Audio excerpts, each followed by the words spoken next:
राधे राधे गुरुजी। जी। गुरुजी आपकी जो मैं भागवत सुनती थी उससे इतने प्रभावित हो गई। मैं जैसे पहले तो मीट मांस मैं खाती थी, गुरुजी आपकी ऐसी कृपा हुई, बिहारी जी की ऐसी कृपा हुई, तब से बिल्कुल भी खाने को नहीं मन करता। ये मेरी बेटी है और मेरे हस्बैंड है, मगर ये खाते हैं। तो बात करा दो हस्बैंड से। राधे राधे गुरुजी। जी भैया, कैसे हैं? बढ़िया। क्यों खाते हो मांस? क्या खाते हो? मछली, मुर्गा? कभी कभी खा लेते हैं। आदमी भी खा लेते हैं कि केवल नहीं। मछली बस खाते हैं? बकरा बकरी जी आदमी भी खा लेते हैं? नहीं। अच्छा, मैं आपको 1000 रुपये दूंगा, आप मछली को जीवित कर सकते हैं, मरी हुई को? नहीं। 5000 ले लो, चलो। मरी को जीवित कर दोगे? नहीं। 1 लाख ले लो, चलो। मरी को जीवित कर दोगे? नहीं। जब 1 लाख में मरी मछली को आप जीवन दान नहीं दे सकते, तो 150 रुपये में किसी का जीवन छीनने का अधिकार आपको किसने दिया? राधे राधे, मैं हूं आपका अपना अनिरुद्धाचार्य, आप सबका दास। आज सोमवार है, भगवान शिव का दिन है। आज के दिन को सार्थक बनाने के लिए शिव जी के स्मरण में डूब जाएं और दिन की शुरुआत करें शिव जी के स्मरण से। आज आपको बताऊंगा कि भगवान शिव की कृपा दिलाने वाला उपाय क्या है, मंत्र क्या है, बहुत सी जानकारियां भगवान शिव से जुड़ी जो आपके दुख दर्द को दूर कर सकती हैं। आज 18 नवंबर से कार्तिक मास के समाप्त होकर के मार्गशीर्ष अथवा अघन मास का प्रारंभ हो रहा है। कार्तिक मास के व्रत उपवास नियमों की पूर्णता होकर मार्गशीर्ष मास प्रारंभ हो रहा है। इसके साथ ही हेमंत ऋतु का प्रारंभ हो जाता है। इस विषय पर बात करेंगे। आज का उपाय, आज आपको बेहद विशेष व्रत के बारे में बताऊंगा। सौभाग्य सुंदरी व्रत मार्गशीर्ष महीने की तृतीया को किया जाता है। प्रातःकाल नित्य कर्म से निवृत्त होकर भगवान शिव एवं माता पार्वती का पूजन एक चौकी पर लाल या पीला कपड़ा बिछाकर करना चाहिए। इससे सौभाग्य अखंड रहता है। गृहस्थ जीवन में पति पत्नी और संतान के सुख के लिए यह व्रत किया जाता है। इस व्रत के प्रभाव से पति एवं संतान के कष्टों का निवारण भी होता है एवं घर में सुख समृद्धि का आगमन होता है। यह व्रत विशेषकर सौभाग्यवती महिलाओं को करना चाहिए। यदि कन्याएं भी इस व्रत को करें तो उन्हें श्रेष्ठ वर की प्राप्ति होती है। इस व्रत से जुड़ी कुछ खास बातें, ऐसी मान्यता है कि इस व्रत के प्रभाव से वैवाहिक दोष दूर हो जाते हैं और मन चाहे वर की प्राप्ति होती है। जिन महिलाओं की जन्म कुंडली में मांगलिक दोष और ग्रह स्थिति प्रतिकूल होती है, ऐसी स्थिति में उनके लिए यह व्रत विशेष महत्वपूर्ण हो जाता है एवं लाभकारी भी होता है। इस व्रत को करने से पति और संतान में सुख समृद्धि होती है। इस व्रत को रखने से शादीशुदा जीवन में चल रही परेशानियों से मुक्ति मिल जाती है, अर्थात सभी परेशानियां दूर हो जाती हैं।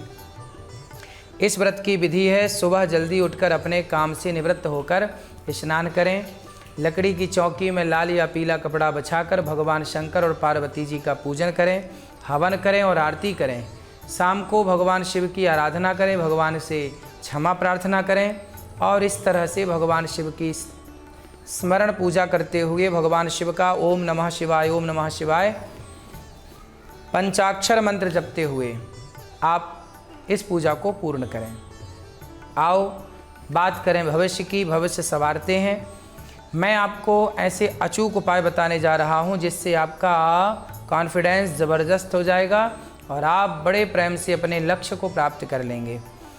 भगवान शिव पर शिवलिंग पर कच्चा दूध चढ़ाएं, शिव के सामने ध्यान लगाएं और कॉन्फिडेंस बढ़ाने के लिए शिव जी पर दूध और ध्यान मेडिटेशन, भगवान शिव का ध्यान जब आप करेंगे तो निश्चित ही आपका कॉन्फिडेंस, आत्मविश्वास बढ़ेगा।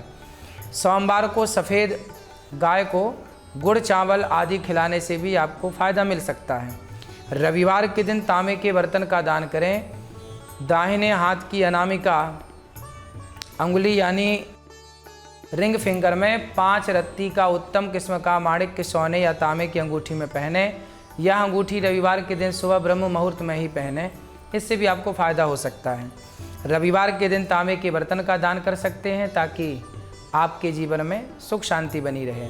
कोई महत्वपूर्ण काम करने से पहले या कहीं यात्रा पर जाने से पहले थोड़ा सा गुड़ खाकर तथा पानी पीकर ही निकलें। थोड़ा सा गुड़ दक्षिण दिशा की ओर घर के बाहर फेंकते हुए ताकि चींटियाँ उसको खाएं। पीपल को रोज़ जल चढ़ाएं, आपका कॉन्फिडेंस बढ़ेगा। बात करेंगे आज के पंचांग की। 18 तारीख का पंचांग, 18 नवंबर को तृतीया तिथि है जो रात्रि के 10:06 तक रहेगी। इस दिन मृगशिरा नक्षत्र है जो रात्रि के 7:27 तक रहेगा। इस दिन सिद्ध योग है जो रात्रि में 9:30 बजे तक रहेगा। इस तृतीया को सौभाग्य सुंदरी का व्रत किया जाता है। इस मुहूर्त के विषय में इस दिन नामकरण अर्थात बालकों का नाम रखने के लिए उत्तम मुहूर्त होता है। अन्नप्रास अर्थात बालकों को अनाज खिलाने का मुहूर्त, जिसे हम पसनी भी कहते हैं, वो होता है। द्विरागमन वधु प्रवेश मुहूर्त भी है। वृश्चिक लग्न में 8:45 से 10 बजे तक 10:53 तक गृह निर्माण कार्य करने का भी उत्तम मुहूर्त है। इसी मुहूर्त में व्यापार कार्य भी प्रारंभ कर सकते हैं। आज का विषय, शिव जी का पूजन और ध्यान कैसे करें। भगवान शिव जी को चंदन, चावल और पीले सरसों के पुष्प चढ़ाएं। इससे घर में आने वाला संकट दूर हो जाता है। भगवान शिव आशुतोष और महादेव के नाम से भी जाने जाते हैं। अतः जो भगवान शंकर की शक्तियों को जानना चाहता है, उसको ग्रहण करना चाहता है, वो अन्य देवी देवताओं के पास नहीं है, भगवान शिव जी के पास हैं। भगवान शंकर को महादेव कहा गया है। अतः आप भगवान शंकर की कृपा प्राप्त करना चाहते हैं तो नित्य सायंकाल के समय भगवान शंकर को सरसों के तेल का दीपक जला करके भगवान शिव का ध्यान करें। इससे आप समृद्धवान होंगे, लक्ष्मी की प्राप्ति होगी। घी का दीपक भी जला सकते हैं, इससे आपका आर्थिक लाभ होगा। आज का समाधान, शनि और राहु के कुंडली में बुरे योग गंभीर समस्या पैदा करते हैं, जिससे आपको मानसिक शारीरिक टेंशन भी रहता है। इन ग्रहों के योग से ही किसी की कुंडली में काल सर्व दोष भी, पितृदोष भी बनते हैं। माना जाता है कि इन दोषों से किसी भी गृहस्थ जीवन में सुख शांति नहीं होती, मानसिक परेशानियां पैदा हो जाती हैं। लेकिन जहां शिव के भक्तों की भीड़ होती है और शिव भक्त होते हैं, वहां परेशानियां दूर दूर तक नहीं आती।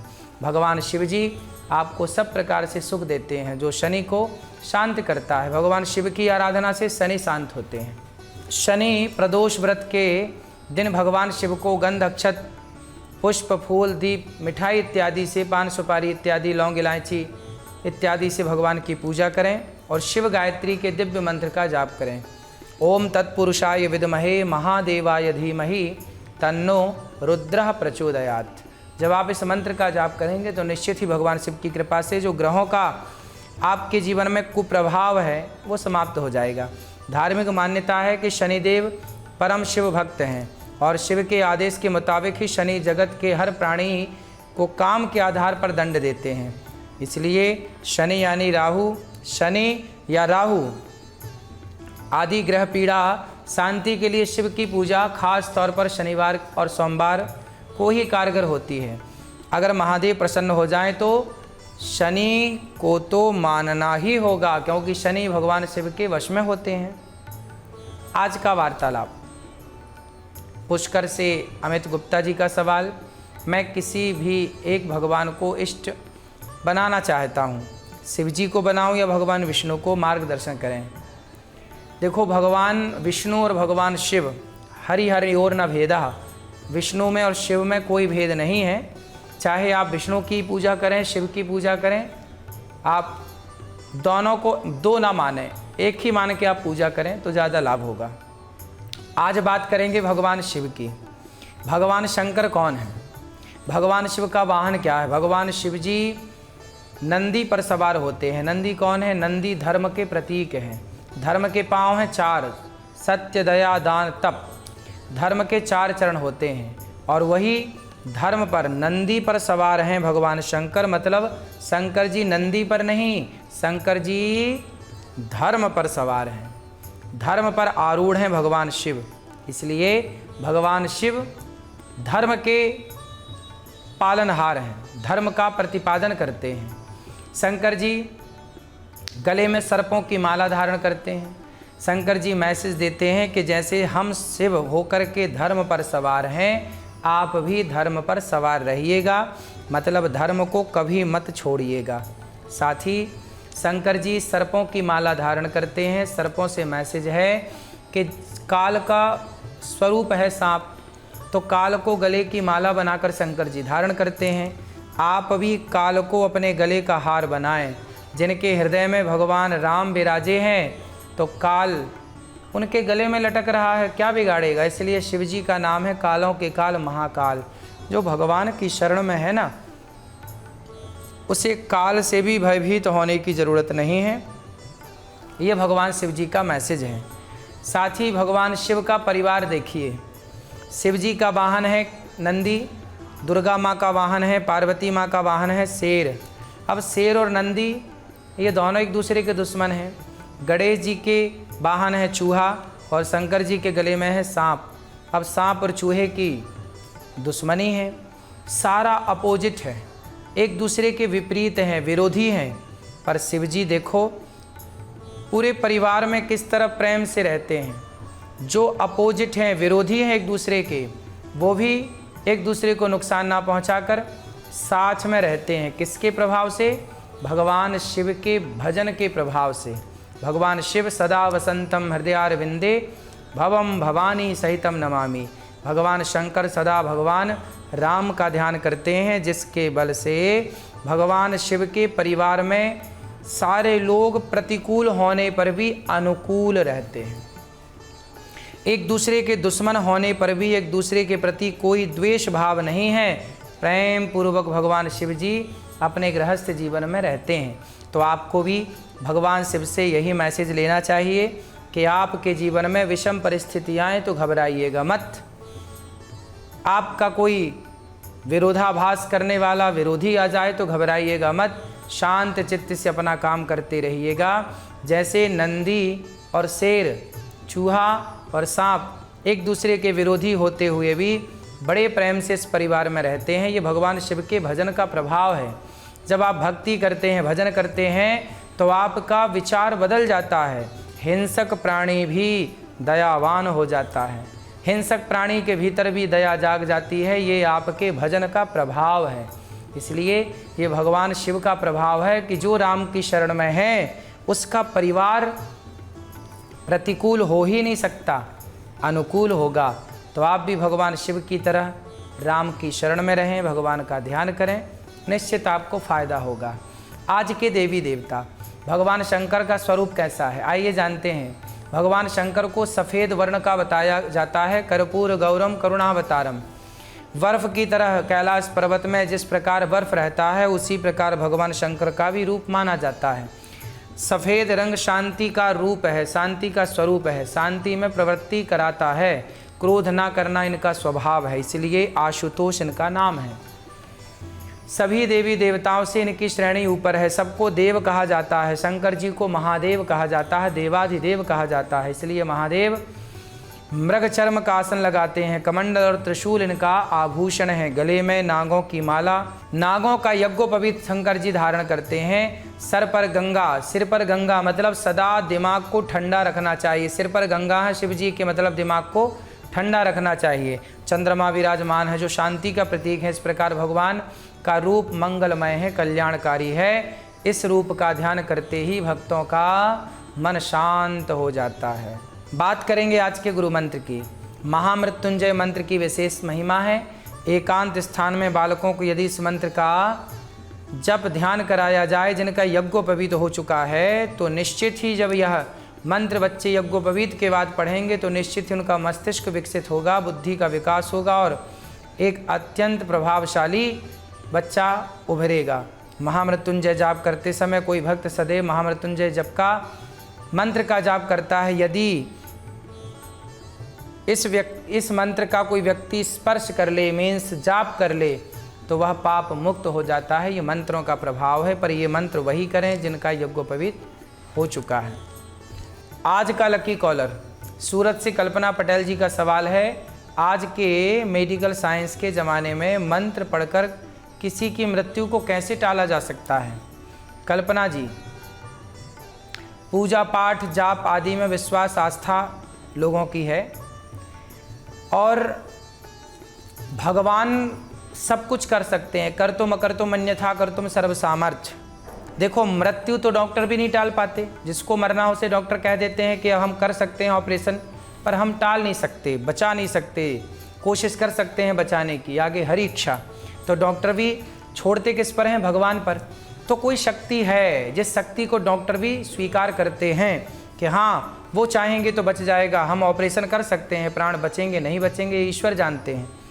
तो यदि डॉक्टर इतना विज्ञान पढ़ के, इतना मेडिकल साइंस पढ़ के भी ईश्वर के आश्रित हैं, तो वो भगवान जिन्होंने आपको बनाया, जिन्होंने आपकी आंखें बनाई, शरीर बनाया, जीवन दिया, वो चाहें तो क्या नहीं कर सकते। भगवान श्री कृष्ण, भगवान कृष्ण के गुरुजी सांदीपनी जी, उनके बेटे की मृत्यु हो गई। कई वर्ष पहले मरे हुए बेटे को जिंदा करके ले आए।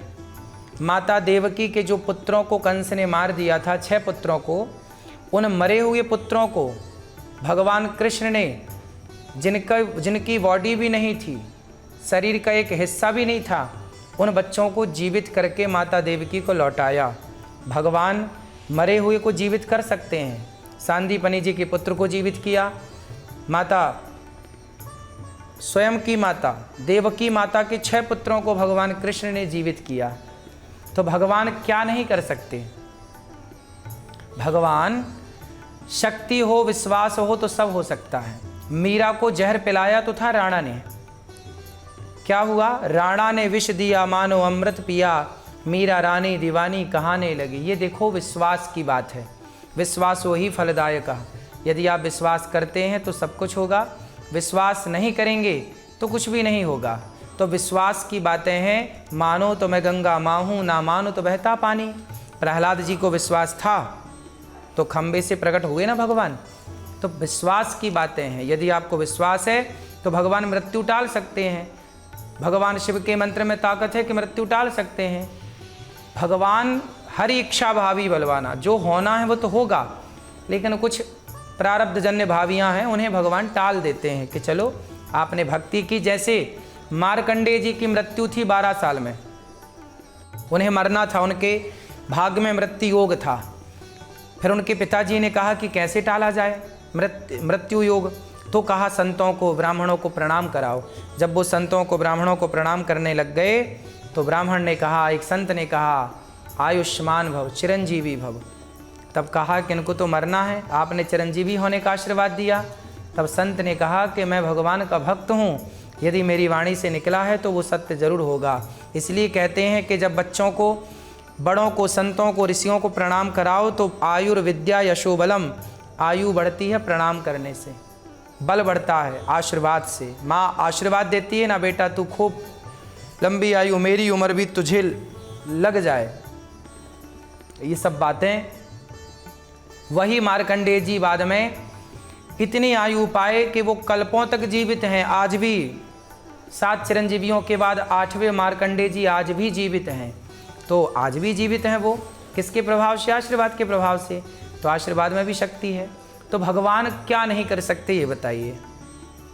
तो भगवान चाहें तो आप अमर हो सकते हैं। तो ये भगवान सब कर सकते हैं, इसलिए भगवान पर संदेह ना हो, विश्वास से काम करेंगे सफलता मिलेगी। कल का विषय बात करेंगे। कल की आपके ससुराल वालों से आपकी बात नहीं बन रही है, कैसे बात बनाएं, कैसे गृहस्थ जीवन को मेंटेन करें और कैसे गृहस्थ जीवन में रहकर प्रसन्न रहें, बात करेंगे कल की। गौरी गोपाल आश्रम की सेवाओं से जुड़े रहिए। गौरी गोपाल आश्रम आइए वृंदावन की पावन धरती पर और गौरी गोपाल आश्रम की सेवाओं का दर्शन करिए। आप स्वस्थ रहिए, सुखी रहिए। बात करेंगे आगे कल कैसे अपने गृहस्थ जीवन को पावन करें। ख्याल रखिए अपना, स्वस्थ रहिए। राधे राधे।